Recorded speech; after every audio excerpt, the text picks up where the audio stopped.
Okay,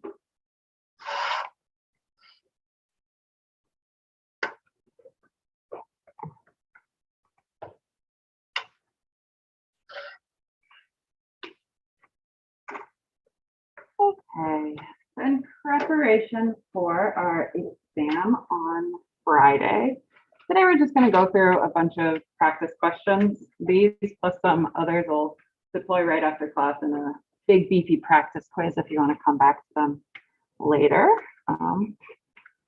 But we can talk about them more now as we go through. And yeah, please bring up any questions in your minds about stuff you didn't understand.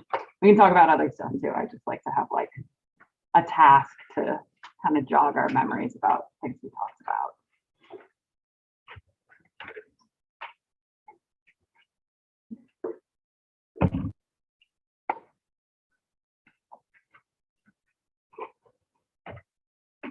Keep an eye on the chat as well, just in case.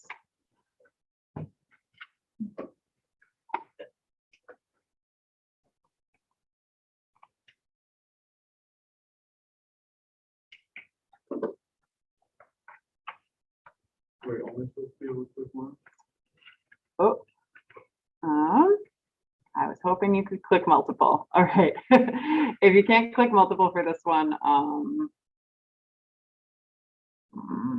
we'll just click through. Okay. Yeah. Okay. For now, just click the one that's not given you can't click multiple. Sorry about that.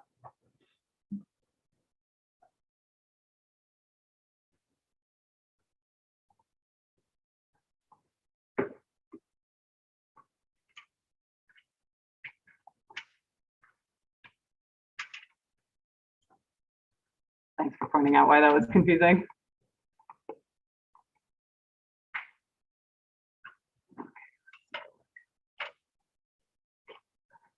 So as we started out with our autonomic nervous system and differentiating autonomic versus somatic, remember that one of the ways we divide this is on effector organs. So basically skeletal muscle, somatic nervous system, everything else, autonomic nervous system. Our autonomic nervous system is everything you don't think about consciously control it. Awesome.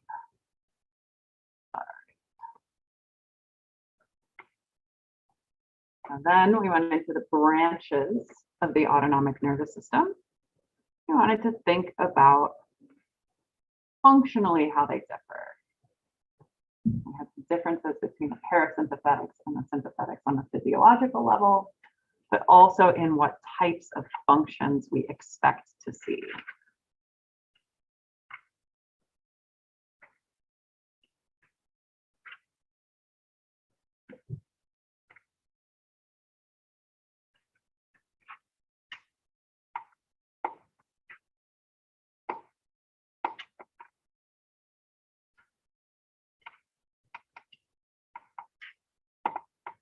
Now, there is a chart on this in your slides, but I'm not expecting you to memorize that. So any examples should be related to things we actually spent some time talking about in class.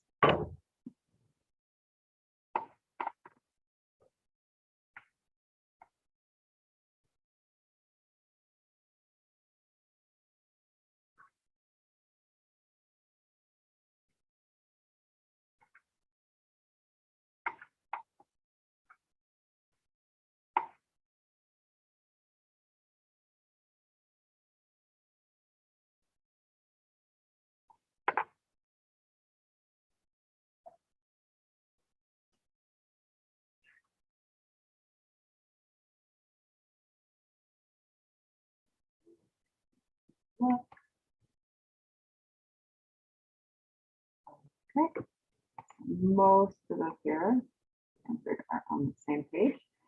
So here we should be linking up together an idea of the sympathetic nervous system as our fight or flight half, with our idea about the absorptive and post-absorptive states.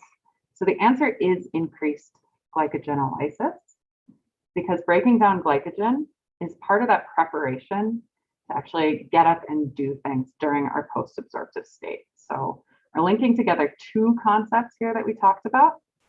And the rest of these are explanations of or examples of things that might happen as you're resting and digesting. So they'd be in times of more increased parasympathetic activity. All right, when you're at rest, nice low heart rate, you're digesting food, potentially urinating. So this final answer choice is sympathetic. Okay. Also want to remember when and why we have both these active to regulate homeostasis. So here we're getting an example of a time of stress, potentially when you're sitting down to the exam on Friday. Hopefully you won't be too stressed. Hopefully you'll feel super prepared, no sympathetic nervous activity, but it could happen.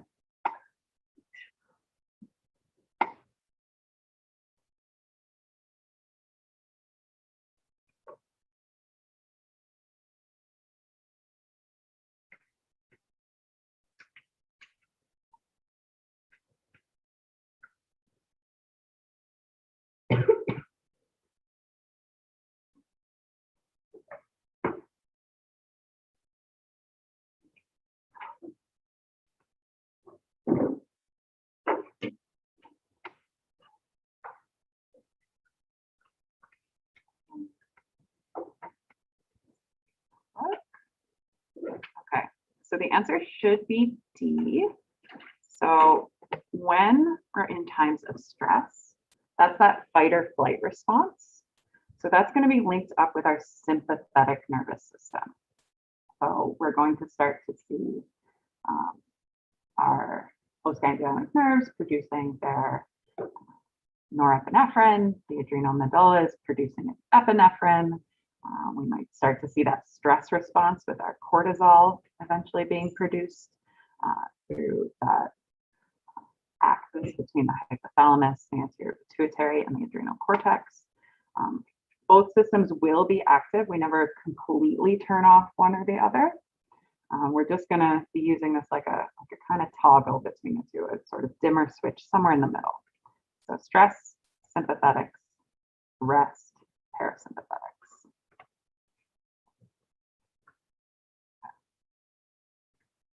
After we talked about the sort of general function of our branches of the nervous system, started to dive down into where we see them, what kind of pathways of nerves we'd expect to see for these different systems. And then we dove into their physiology and their neurotransmitters and receptors. So this is just a description of one of the types of pathways we might see for a chain of nerves. Something starting in the central nervous system, synapsing in a chain of ganglia that's running parallel to either side of the spinal column, for which we do have a specific name. We associate that with a specific branch of the autonomic nervous system. So as you're answering this, also try to name that chain of ganglia. I didn't name it here because it would tell you the answer.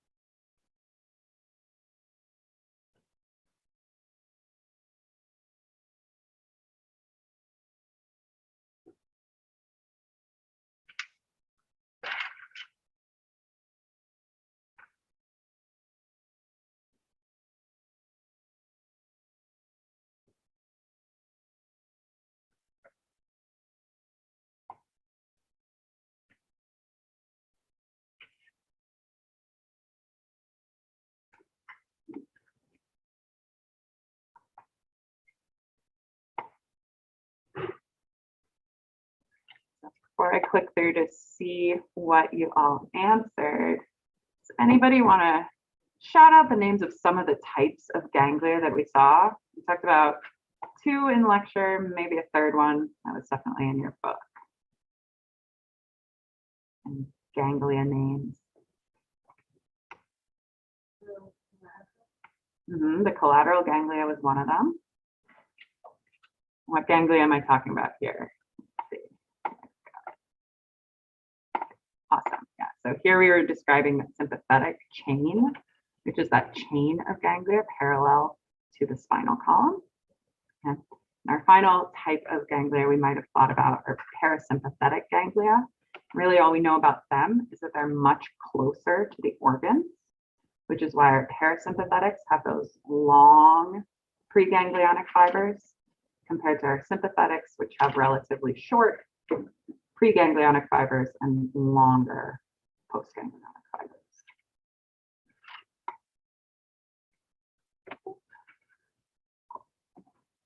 Now let's think about neurotransmitters, how these nerves are actually sending their signals on a chemical basis.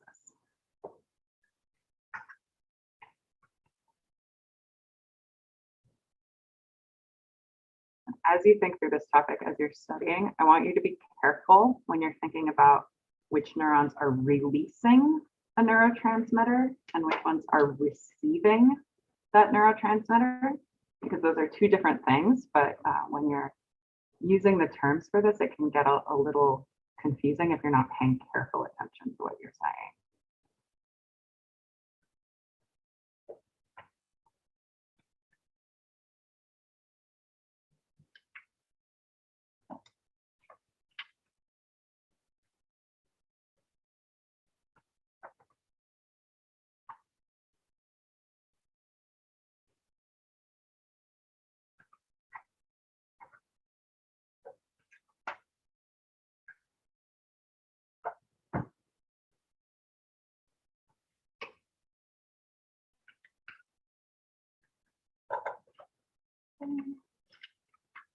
Look. Yeah, so answer D is correct. So acetylcholine should be our baseline assumption for our neurotransmitter because we see it all over the place. So acetylcholine is always what's being released between those preganglionic and postganglionic fibers, regardless of whether we're talking about sympathetics or parasympathetics. It's also always the neurotransmitter we see released by the postganglionic parasympathetic fibers. And it's our neurotransmitter involved with our somatic nervous system, so going to skeletal muscle. So the only place we're going to see our other neurotransmitters, so norepinephrine and epinephrine if we're in the adrenal medulla, is when we're talking about sympathetic neurons, specifically when we're talking about sympathetic postganglionic neurons. So they're releasing those adrenergic, those epinephrine and norepinephrine neurotransmitters at the effector organ. So the only place we would see our neurotransmitter that differs is in those sympathetic postganglionic neurons. And the reason I'm saying to be careful is that when we move and talk about receptors and think about receptors, because those sympathetic postganglionic neurons are joining up with the preganglionic neurons, they're going to be receiving acetylcholine. So they're going to have cholinergic receptors on them, but they are themselves going to be considered adrenergic because they are releasing norepinephrine. So if you're looking at diagrams in the book, be very careful about whether it's labeling the neuron or whether it's labeling the receptor.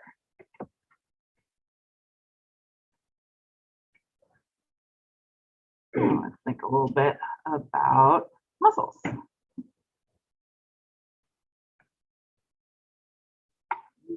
Thinking about somatic now.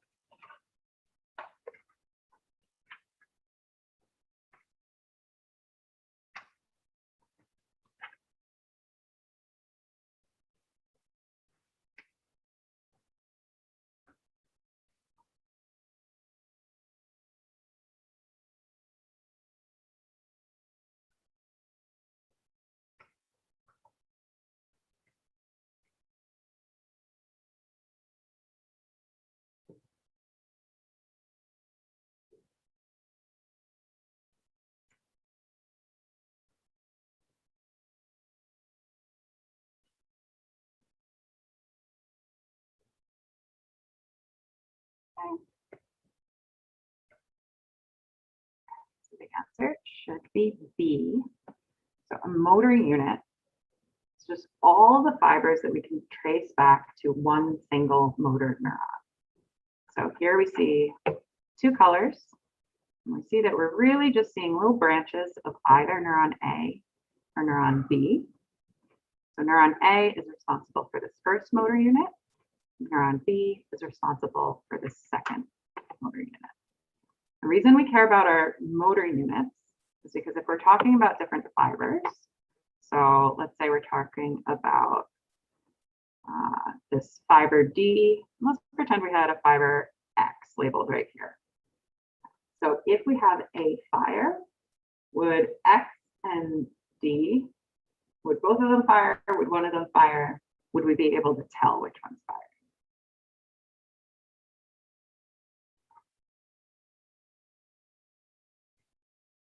They're going to both fire together, right? So that's the point of the motor units. The fact that they go back to that same neuron means they'd fire together. And in comparison, C and D here labeled are coming from different motor units. So they could fire independently of each other because A can fire its motor unit, B can fire its other motor unit.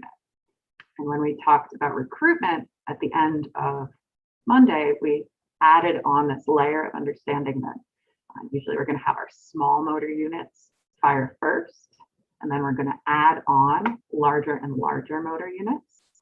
So probably I'd have to count them 1, 2, 3, 4, 5, 1, 2, 3, 4, 5, 6. And so here A would fire first for small delicate movements. And if we need more strength, B would also fire. So looking at this diagram, we'd even be able to tell that D would contract before C would. We can tell a lot about what's going to happen just looking at this arrangement of fibers and neurons.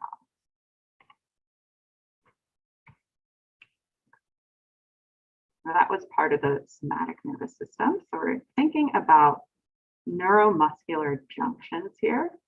We've talked about this in sort of two places. We talked about it first, just as part of our somatic nervous system. And then we revisited it when we were talking about our excitation contraction coupling. So we kind of looked at it more from the nerve end, and we looked at it from the receiver end from the muscle fiber. Obviously, these answer choices are not an exhaustive list of all the steps that are involved. We're just trying to figure out of these, which is the last thing that would happen.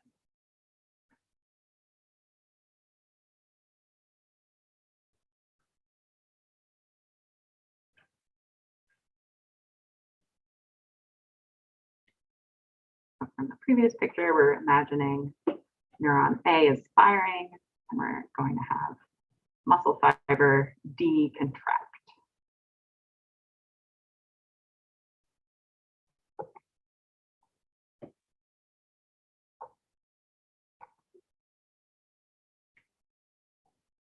Okay, I got a split here. So when we're reading this question, what we want to realize first is that we're asking about the motor end plate. So we should be expecting that we're thinking about the muscle side here. Okay. So the correct answer is D. We have that action potential or the end plate potential spreading out down our plasma membrane. And remember that that's how we start to get the depolarization to travel down into the fiber itself so that the fiber can release calcium and start our contraction through the cross-bridge cycle. So if we had to put these in order, first we'd have our action potential at the beginning coming down the axon of our motor neuron.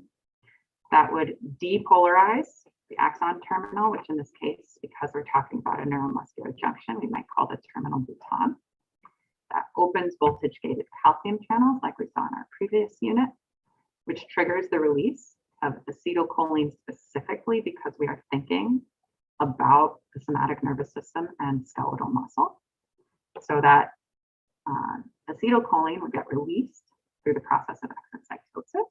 So it would then be in that synapse between the motor neuron and the muscle fiber, where it would cross over and bind to receptors on the muscle, which would happen to be nicotinic cholinergic receptors. Cholinergic because we're talking about acetylcholine. Nicotinic refers to this faster type of cholinergic receptors. We see it most places. It's much more common than our muscarinic cholinergic receptor. So we see it in neuron to neuron connections, and we see it in this neuron to skeletal muscle connection. Okay.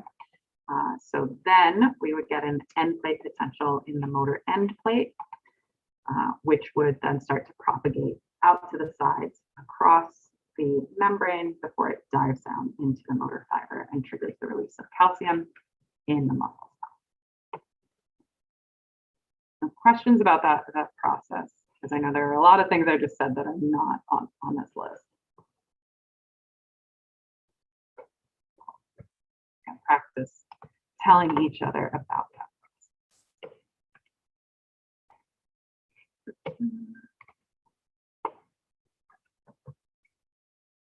So we also talked about the endocrine system. We had 2 whole chapters on that, partially focused on specific glands and specific hormones. And then we talked about really that process as it relates to metabolism, kind of our main second topic here for endocrine organs.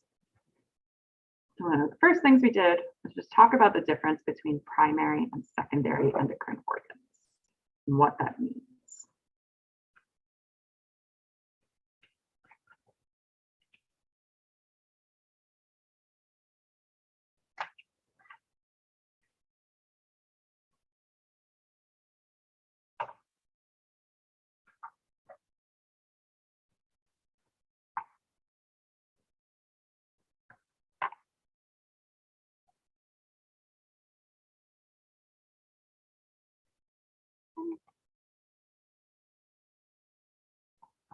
So the answer should be B. So who wants to tell me what a secondary endocrine organ is? Like, what's the difference between a secondary endocrine organ and a primary endocrine organ? Nobody picked thymus or adrenal gland, so maybe you all know this difference and are just struggling picking the example.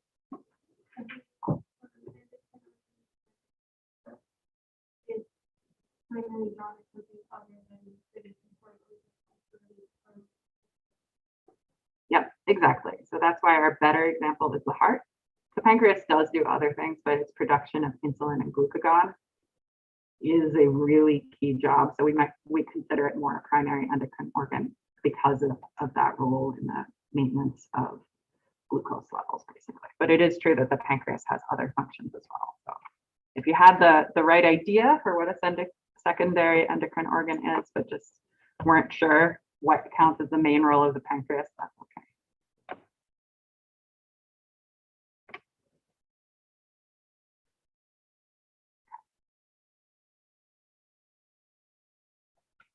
In addition to talking about types of endocrine organs, I also talked a little bit about how we might classify different types of hormones that are being produced.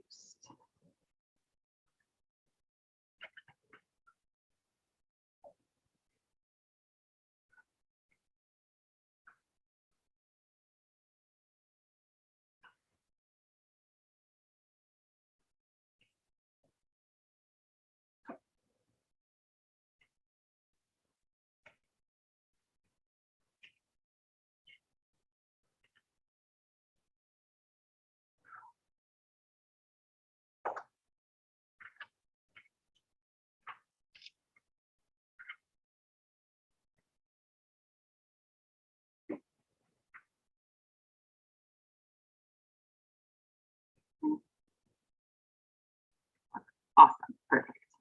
Yeah, so neurohormones are ones where we have the actual neurons from the hypothalamus producing the hormones that we're talking about. And this specifically happens in the posterior pituitary.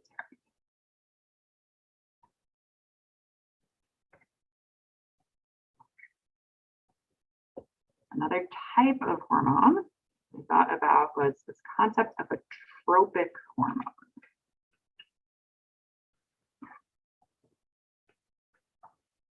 We want to both understand what a tropic hormone does, and for the hormones we've talked about, we want to be able to key in on whether they're a tropic hormone or whether they're not a tropic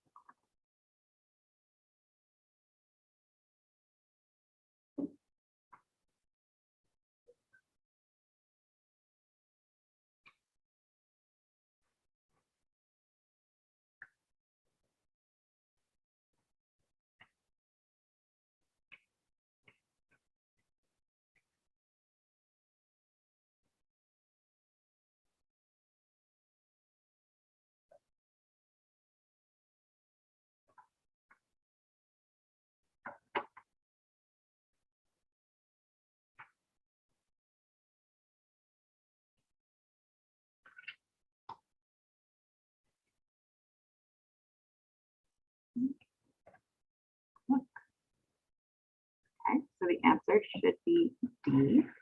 So D, oxytocin, is one of our posterior pituitary hormones. So that would have been a good example of one of our neurohormones from the previous question. All of the other ones are tropic hormones. Somebody want to define what a tropic hormone is for me? It's a hormone that regulates the secretion of another hormone. Exactly. So any hormone where we're regulating what another endocrine organ does, that's going to be a tropic hormone. So these are some of the hormones that we have seen the pathways for and talked about a little bit. So we have two thyroid hormones. So we have thyroid releasing hormone from the hypothalamus, counts as a tropic hormone because it's affecting the anterior pituitary. Thyroid stimulating hormone is one of our anterior pituitary tropic hormones, and it counts as a tropic hormone because it's going and telling us to release thyroid hormones from the thyroid gland, which is itself an endocrine organ. Adrenocorticotropic hormone is also the beginning of one of these pathways. So this is the pathway that starts us off, eventually releasing cortisol from the adrenal cortex. So that's another example of one of our hypothalamic tropic hormones. So when we're thinking about tropic hormones, we want our focus is just like what they do, right? We can have them from multiple places, mainly the hypothalamus and the anterior pituitary.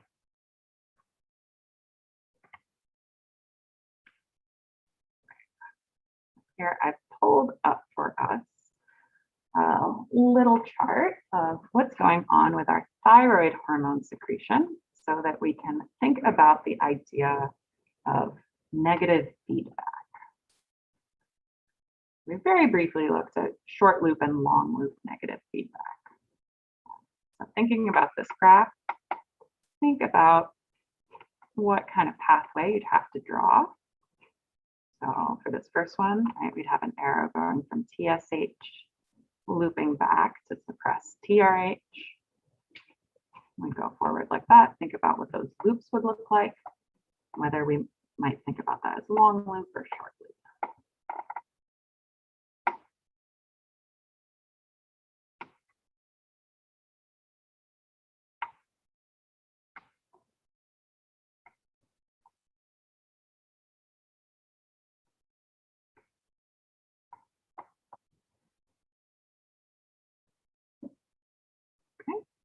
Great. So the answer should be D. So in D, we see that a product of our thyroid gland, so kind of one of our endpoints, although we do see some conversion of T4 to T3, loops all the way back up to the brain to suppress this TRH secretion by the hypothalamus. That's a long loop, basically because we're going a long way, we're skipping some steps. So these other steps, you'll notice, are just going directly back to the previous one, right? If we have TSH inhibiting TRH, that would be short loop. If we had T3 going back to inhibit TSH, that I think just doesn't actually happen. But we're not going all the way back to the hypothalamus. We're not going to the beginning. So these other ones, we wouldn't be skipping so many steps. But for T4 on TRH, that would go all the way back.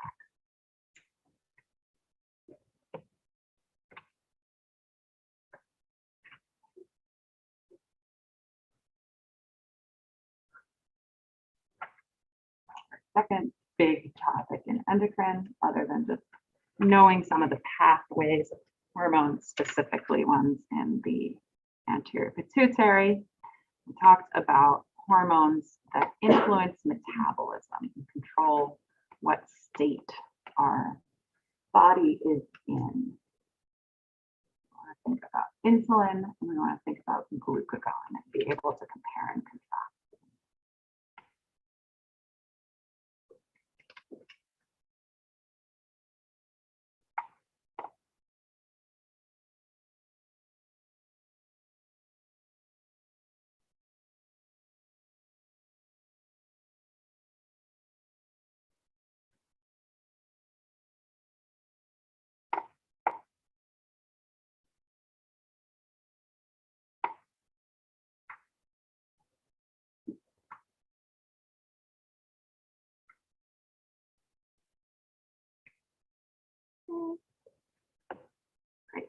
the answer should be D.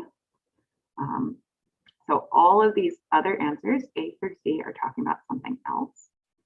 So the exocrine pancreas is actually that outside part that leads into ducts. So this gets at the difference between exocrine and endocrine. Both insulin and glucagon are endocrine hormones. So they're related to this hormonal function of the pancreas rather than its digestive function. The digestive function would be the exocrine part. So both insulin and glucagon are coming from the endocrine pancreas, and they're both coming from the islets of Langerhans, which contrast our alpha and beta cells.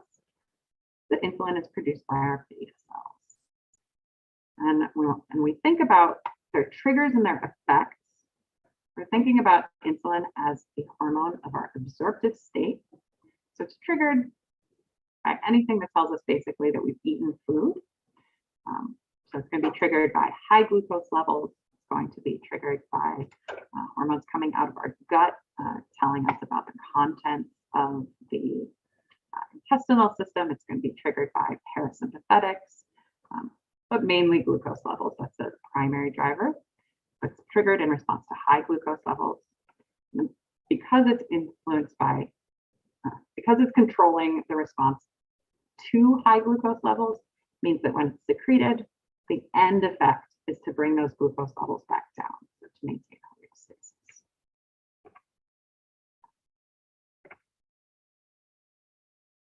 We have lots of things that are associated with insulin in the absorptive state, and we have a lot of other things that are associated with glucagon and the post-absorptive state.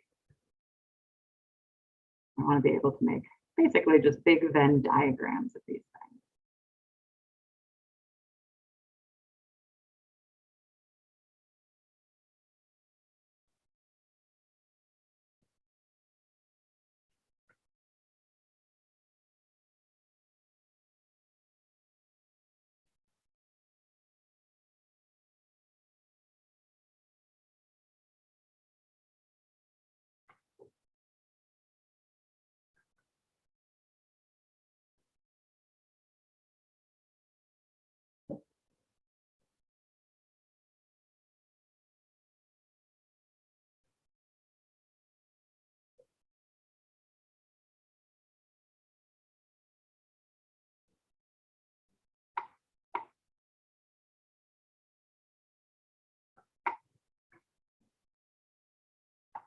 Take a look.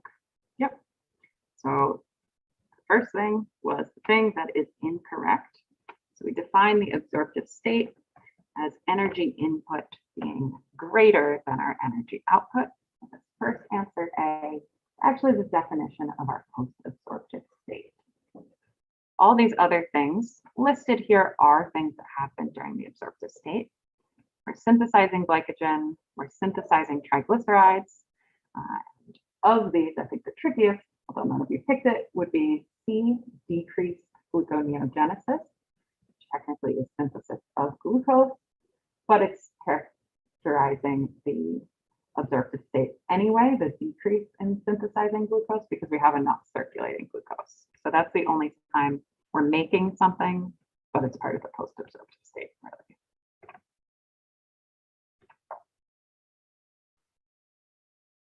So thinking about the post-absorptive state,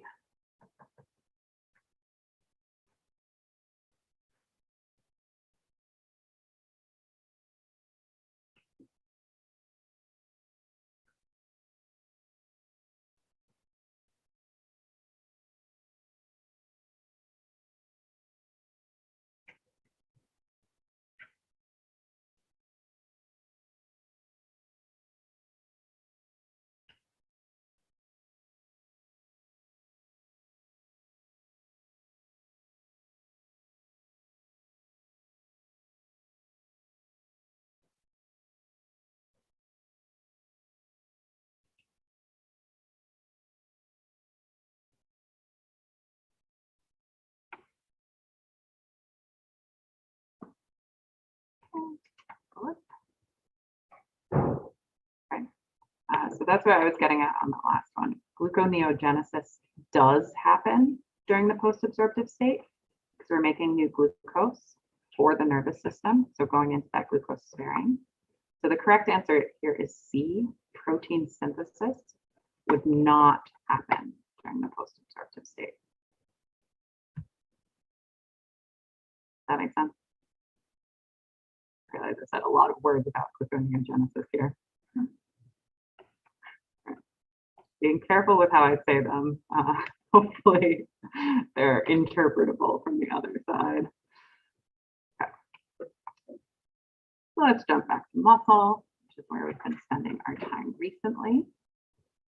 And now we're thinking about the structure of our muscle fibers, which are filled with myofibrils, which are filled with sarcomeres made of thick and thin filaments. And we have a bunch of proteins that are specific.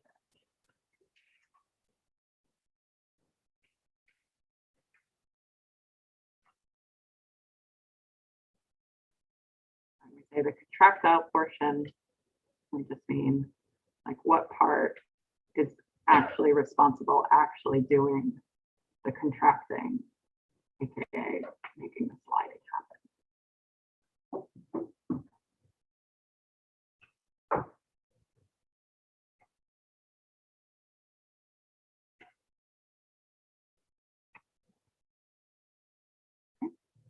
The contractile portion here is the myosin, so the thick filament. Basically, the thick filament just is myosin. But if we were thinking about the thin filament, actin, we actually have a protein complex, right? So the contractile portion of the thin filament would be actin. Titin is kind of like a spring at the end holding the myosin in place, but it's not responsible for this physical sliding filament model. It's not participating in the cross-bridge cycle.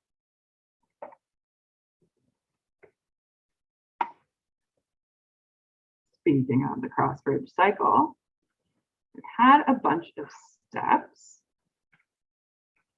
And we use energy to create the sliding from the sliding filament model. So we pull our thin filaments using our thick filaments, and we grab onto energy. So we had a bunch of states that we were looking at when we were looking at our myosin, which is kind of the backbone of this process. We saw places where it has ATP attached, places where it has actin attached, places where it's broken down ATP into ADP and phosphate ions. And anytime we saw kind of a state change in what's bound to it, we had some kind of reaction in our steps.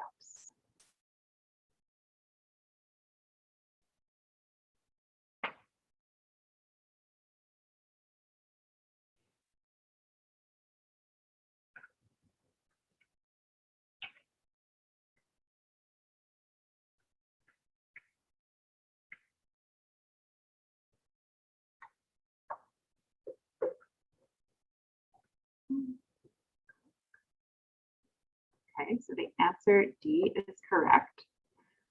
So when we start out, we have ADP and a phosphate ion bound to the myosin, and we're in our high energy form, and that's when we bind to the actin. It's when we release the phosphate ion that we change the shape of that head just a little bit, creating a power stroke. So answer D is the definition or a rephrased explanation of the power stroke, where we push actin towards the center of the sarcomere actually contract. So the rest of our steps after this, the rigor, kind of our pause here. Then we have where we grab in new ATP, causing actin and myosin to unbind from each other. And we have ATP hydrolysis, breaking up ATP and the phosphate ion, putting the myosin into its high energy state so we can start again.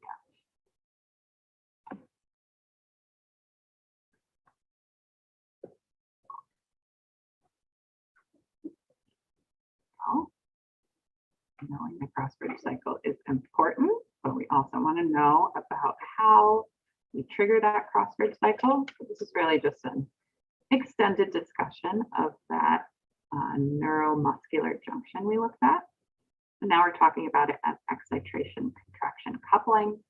because we're really focusing on how we turn that action potential into the release of calcium so that we can start the cross-bridge cycle.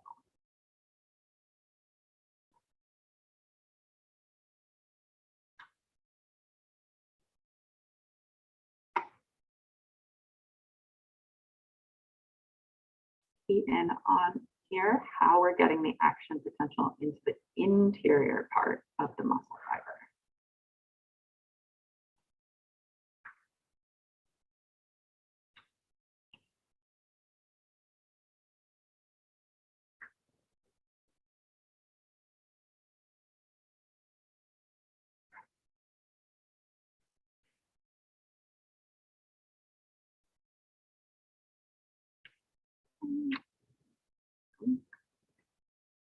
Yep, so the transverse tubule is part of how we're getting the action potential into the muscle fiber itself. So when we were looking at the neuromuscular junction, we saw that acetylcholine being released by the neuron, the motor end plate receiving the acetylcholine, creating our end plate potential and that depolarization that spreads down the sarcolemma. That's all happening first. But then in order to actually get the calcium release, we need the action potential to dive in towards the center of our muscle fiber. It's going down the T tubule. The T tubules form a triad with the sarcoplasmic reticulum. So the sarcoplasmic reticulum is on either side in these lateral sacs where we have our calcium stored. So it's the action potential going down the transverse tubule and the voltage change that creates that triggers our channels basically in the sarcoplasmic reticulum to open up and release the calcium that they've stored.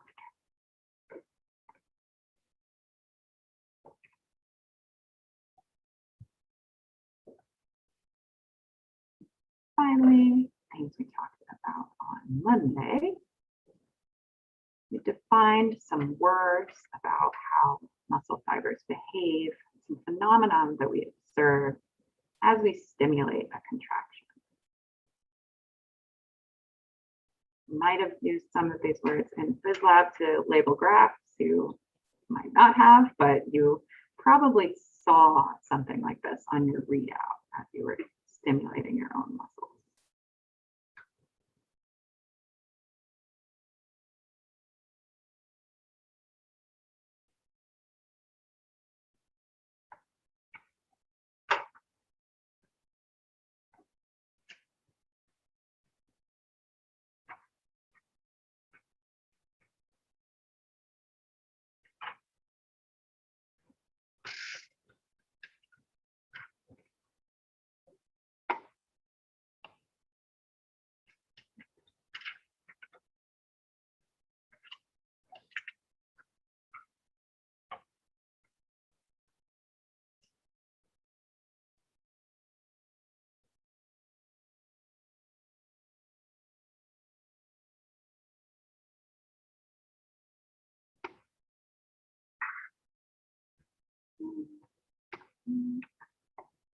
Great.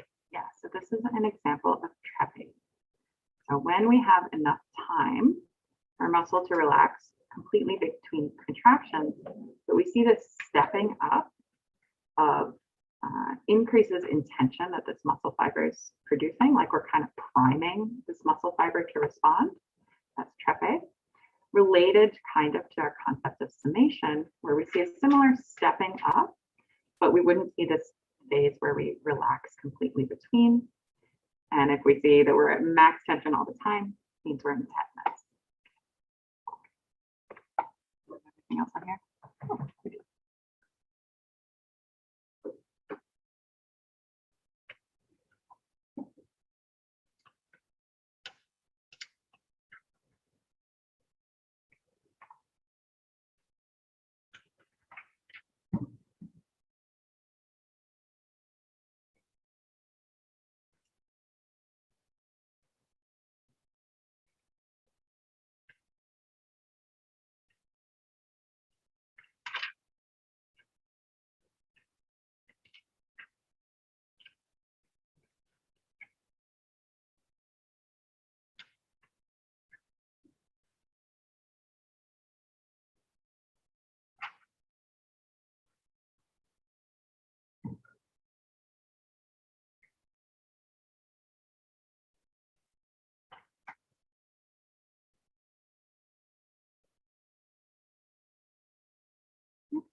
interrupted connection. So there's actually done. But, yeah, so the answer here should be B.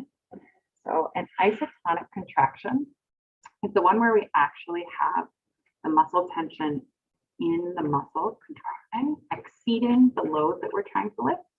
So we have the load actually move. We actually start to affect the change in the world, which means we don't have this building of more and more tension in the muscle. Yeah. All right. So I will release these plus some additional questions as a practice quiz when I get back to my office. Otherwise,